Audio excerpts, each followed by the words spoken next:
김민진의 트로트 아카데미.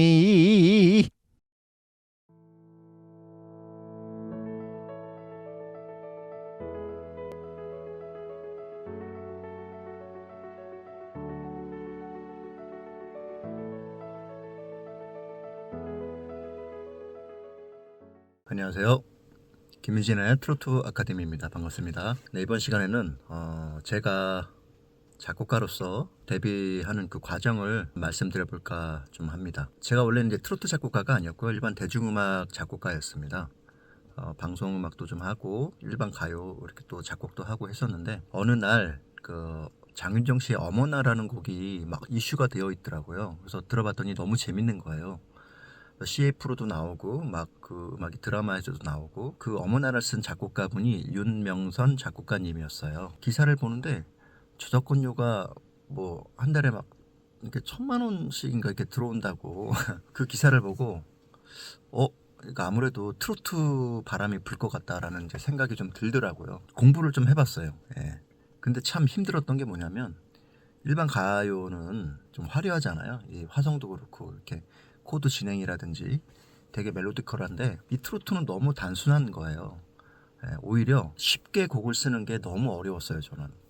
예, 그래서 나름대로 트로트 흉내를 내보려고 부분 막 꺾기도 이렇게 넣고 했는데, 그런 세련됨 그런 것들을 좀 빼기가 너무 오히려 힘들더라고요. 예. 그래서 저는 이제 공부를 하던 도중에 있었고요. 근데 사실 음악을 하면은 이런 경제적인 부분이 좀 어렵잖아요. 그래서 부업으로 알바로 어떤 마이너스 카드 같은 거를 만드는 이렇게 신청서를 들고 그걸 한 장 써서 받아오면 2만 원을 줬던 것 같아요. 근데 이제 그 신청서를 써 주시는 분한테는 휴대용 라디오를 이렇게 선물로 줬던 기억이 나요. 근데 그게 제가 이렇게 매입하는 가격이 조금 돈이 한 3,000원 정도 했던 것 같아요. 네. 그래서 이거보다 더 저렴한 선물이 없을까 생각하다가 제가 그 음악을 만들었어요. 그냥 음반을 하나 만들자 그래가지고, 매운 게 도둑질이라고 제 작업실에서 막 해가지고 한 10곡 정도를 막 후다닥 만들어가지고 CD로 만들었어요. 제 사진도 찍고요. 그래서 앨범을 최저 비용으로 해가지고 만들었는데, 카드를 만들어주는 분들한테 선물로 이렇게 드렸어요. 그랬더니 이게 뭐냐고 얼떨결에 나온 말인데, 제가 가수로 데뷔했는데 요즘에 음반 시장이 안 좋아서 제가 직접 홍보 비용을 마련하려고 이렇게 다니고 있습니다 했더니, 그게 좀 기특해 보였나 봐요. 그래서 이런 분들은 도와줘야 돼 그러면서 앨범을 사주시는 거예요. 그래서 처음에는 얼마냐고 물어보길래 뭐 3,000원 주시더라고요. 얼떨떨 하더라고요. 그 다음날은 가격을 좀 올려봐야겠다. 10곡이 들어있었잖아요. 그래서 5,000원, 5,000원도 사주시는 거예요. 마이너스 통장 카드를 만드는 그 신청서를 나중에는 집에다 놓고 일만한 007 가방에다가 CD를 잔뜩 담았어요. 한 50개 정도 담아서 그 CD를 팔러 다니기 시작했어요. 그래서 한 장에 10,000원씩 팔았는데, 야, 10,000원씩 해도 이제 사주시는 거예요. 우리나라 분들 정이 많으시잖아요. 그래가지고 한 2달 정도에 2,000장을 거의 다 팔았어요. 제가 그 돈을 갖고 허접해가지고 앨범이 더 제대로 만들어 봐야겠다 가지고 곡을 다시 정성껏 써가지고 세션도 다 불러가지고 악기를 넣고 해가지고 제대로 좀 만들었어요. 똑같이 앨범을 찍으려다가 혹시 몰라서 제가 이제 그 우리나라의 좀 대표적인 기획사 10군데 보내게 됩니다. 근데 그냥 안 보냈어요. 문방구에서 그 선물 박스 있잖아요. 박스를 사고 편지지도 사고 리본도 사고 해가지고 제어된 소개도 넣고 향수도 막 이렇게 뿌리고, 그냥 CD로 이렇게 그냥 기획사에 보내면 이만큼 쌓여있다는 얘기를 이제 들어가지고 눈에 띄게 하려고 이따만한 선물 박스에다가 CD를 이제 넣어가지고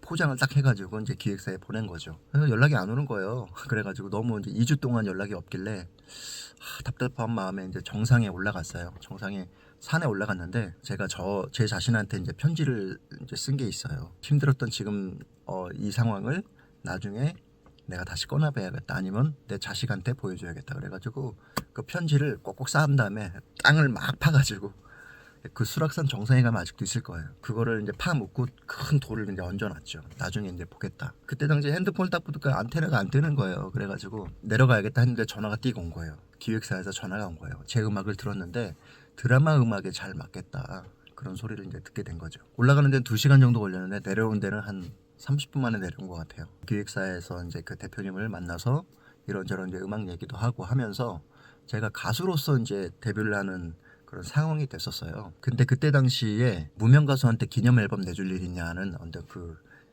음반 회사의 이제 그 주주분들이 안 된다 해가지고 갑자기 낙동강 오리알이 된 거예요. 그래서 갈 데가 없어가지고 그때 참 막막했었는데 대표님이 이제 자기 사위가 하는 그 회사를 소개를 시켜줬어요. 그래가지고 거기에서 이제 음반을 준비하게 됩니다. 근데 그때 당시 이제 친구한테 연락이 왔어요. 개그맨 이경규 씨가 영화를 제작하는데 락커가 트로트 가수로 이렇게 전향하는 그런 코믹 영화인데 주연이 차태현 씨다. 제가 이제 그 장윤정 씨의 어머나를 듣고 이제 트로트로 전향한 거를 이제 아는 제 친한 친구가 연락이 온 거예요. 근데 그 친구가 작곡가 주영훈 씨 회사의 프로듀서로 있었어요. 그래서 제가 이제 데모를 보냈는데 연락이 왔어요. 마음에 든다고. 그래가지고 이제 직접 미팅을 했는데 거기 뭐 이경규 씨도 와 있고 뭐 주영훈 씨도 영화 관계자 스태프들이 잔뜩 있었는데 저보고 트로트를 한번 불러줄 수 있냐 그래서 재밌게 불렀는데 이경규 씨가 그 영화 배우들 이렇게 보컬 트레이너를 좀 해줄 수 있겠냐 그래가지고 흔쾌히 수락을 하고 이제 그 영화의 그 보컬 트레이너로 제가 들어가게 됩니다.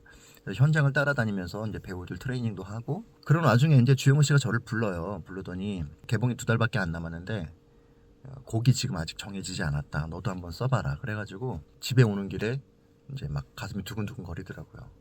그래서 참 간절하게 기도를 했어요. 하나님 지혜를 주세요. 그리고 곡을 썼는데 그게 이제 2차선 달이라는 곡이 된 겁니다. 그 곡이 이제 저의 이제 입봉작이 됐어요. 근데 사실 그 곡이 이제 입봉작이 되기 전에 제가 어떤 일을 했었냐면 CD를 들고 제 앨범을 들고 막 이렇게 팔로 다녔었잖아요. 제가 장윤정 씨의 그 어머나를 쓴 작곡가분 한번 찾아가 봐야겠다 그래가지고 저작권 옆에 수첩을 막 뒤져가지고 윤명선 작곡가님 그 전화번호를 딱 알게 된 거예요. 그래가지고 이제 전화를 드렸어요. 그랬더니 어떻게 알고 전화했냐고 해서 이렇게 해서 알게 됐다고 했더니 오라고 그래가지고 제가 당시에 마장동에 있는 유니버셜 스튜디오였었던 것 같아요. 제 데모를 이제 가지고 갔는데 이제 한참 녹음 중이셨어요. 그래서 한 1시간 정도 기다렸더니 이제 나오시더라고요. 그래서 시간이 많이 없으니까 한 1절씩 2곡만 한번 들어보겠다고. 제가 갖고 온 데모 곡들을 다 들으셨어요. 그러더니 저보고 아마추어 같지는 않다. 지금 노래가 아마추어가 아니라고 그러면서 저한테 이제 소개를 시켜줍니다. 가수 박강성 씨라고 박강성 씨 전화번호를 저한테 적어주더라고요. 이분이 지금 앨범을 작업하는데 한번 전화를 해봐라. 헤어지면서 이제 윤명선 작곡가 지금은 이제 명선 형님이라고 이제 부르지만 그때 당시에 이제 저보고 악수를 하면서 다음에 또 볼 것 같은데요 그러더라고요. 그래서 예 그랬으면 좋겠습니다. 이제 인사를 딱 드리고 박강성 씨한테 전화를 했더니 해외에 있다고 그래가지고 결국 못 만나게 됩니다. 그러고 나서 이제 그 복면다로 영화에 이제 참여하게 됐는데 윤명선 그 형님을 거기서 또 만나게 돼요. 선생님 저 모르시겠습니까 했더니 좀 많이 봤는데 저 그때 제가 직접 찾아갔잖아요 마장동으로 했더니 그래서 거기서 또 이제 그 복면다로 영화에 만나게 됩니다. 거기서 어찌됐건 그 파라다이스라는 곡이 있어요. 복면다로 영화 끝날 때 나오는 아주 좋은 곡인데 타이틀감이었는데 어떻게 운 좋게 이제 지선다리가 좀 됐어요. 그 명선 형님을 거기서 이제 만나게 돼서 계속 이제 친분을 이제 갖고 연락도 가끔씩 하고 하게 됐는데요. 그 이후로 주영훈 씨가 이제 저한테 참 감사한 게 주영훈 씨가 이제 또 연결을 시켜 주셨어요. 성진우 씨가 이제 앨범을 낸다 그래가지고 태진아 선생님이 다시 제작을 한다 그래가지고 거기에 이렇게 데모를 보냈었나 봐요. 어떤 모르는 전화번호가 왔는데 나 대진한데 내가 데모를 들었는데 이거 녹음하고 싶다. 내가 한번 만날 수 있냐 올 수 있냐 그래가지고 얼떨결에 태진아 선생님 전화를 받고 제가 이제 만나게 되고 그래서 성진우 씨의 그 딱이야라는 곡을 이제 제 곡을 이제 하게 돼서 그 곡을 계기로 제가 이제 그 회사의 프로듀서로 계약을 하게 됩니다. 그래서 그 회사에 있는 곡들 태진아 씨 곡도 쓰고 뭐 견미리 씨 곡도 작업해 되고 뭐 그래서 그 회사에 이제 5년 정도 이제 그 있으면서 작업을 했고요. 그 회사에서 프로모션을 해주셔서 그 박서진 씨가 있는 타조 엔터테인먼트로 또 옮기게 돼서 거기서 또 한 4년 정도 그 회사에 이제 트로트 가수분들 작업을 맡아가지고 이제 쭉 하게 됐죠. 제가 여기서 좀 말씀드리고 싶은 거는 어찌됐건 간에 아무것도 없는 상황에서 제가 막 음악을 막 전공해서 이 음악을 한 것도 아니고 음악을 좋아했어요. 밴드 중고등학교 때 밴드도 했었고 해서 되게 좋아했었고 한 가지는 분명했던 게 내가 이걸로 집이 저희는 너무 가난했기 때문에 집에서 저를 도와줄 수 있는 형편이 안 됐어요. 그래서 막 투잡, 쓰리잡 아르바이트를 뛰면서 악기를 몇 천만 원어치 되는 그런 악기도 사고 혼자 자취하면서 이렇게 혼자 독학으로 하면서 그런 시간들이 있었죠. 좀 말씀드리고 싶은 거는 사실 지금은 안 그렇지만 제가 할 때는 직접 이렇게 좀 찾아갈 수밖에 없는 상황이었던 것 같아요. 계속 이렇게 움직이고 영업하고 사람을 제 얼굴을 보고 눈을 마주보고 얘기하고 직접 이렇게 찾아가서 데모도 주고 이랬던 기억이 나요. 지금은 사실 이제 뭐 이렇게 뭐 파일로 메일로 이렇게 보내버리고 그냥 뭐 이렇게 하는데, 물론 지금은 그게 편하고 하지만 때때로는 또 직접 찾아가서 이렇게 도전하는 마음으로 하는 것도 틈새 시장이 아닐까 싶습니다. 작곡가분들도 그렇고 가수도 그렇고 문제는 뭐냐면 내가 정말 어떤 상품의 가치가 있어야 되는 것 같아요. 가수는 뭐 외모가 좋아야 되고 노래를 잘해야 되고 이게 정답은 아닌 것 같아요. 솔직히 뭐 가수 싸이를 보면 외모가 막 그런 게 아니잖아요. 근데도 대중들한테 사랑을 많이 받아요. 이가 아니면 잇몸으로. 그러니까 그만큼 내가 끼가 있어야 되고 재능이 있어야 되고 그리고 자신감과 이런 끈기, 의지 같은 게 또 있어야 되고요. 그렇게 음악을 할 수 있는 어떤 경제적인 뒷받침이 되면 더 좋죠. 저 같은 경우는 집이 가난했기 때문에 제가 아르바이트를 하면서 했는데, 그 아르바이트도 그냥 아르바이트가 아니라 저는 이제 그 막 카페에서 라이브 카페에서 노래하는 가수를 한 7년 정도 했거든요. 그러니까 음악 노래도 하면서 이런 작곡도 하는 그런 이제 일을 찾아서 이제 하게 됐었죠. 지금도 트로트 가수분들이 트로트 가수만 하는 게 아니라 자리를 잡기 전까지는 본래 직업들이 다 있으세요. 정말 열심히 해가지고 곡이 정말 알려지고 그러면은 본격적으로 가수의 길로 갈 수 있지만 그렇지 않은 경우가 너무 많기 때문에, 저도 지금 작곡가로서는 이제 20여 년이 됐는데 가수로서는 옛날에 2006년 7년도에 한 2년 정도 하고 지금 다시 이제 하는 게 9개월 정도밖에 안 됐어요. 혼자 하는 게 쉽지 않은데 지금 너무 감사하고 즐겁고 또 재밌습니다. 이걸 힘들다고 생각하고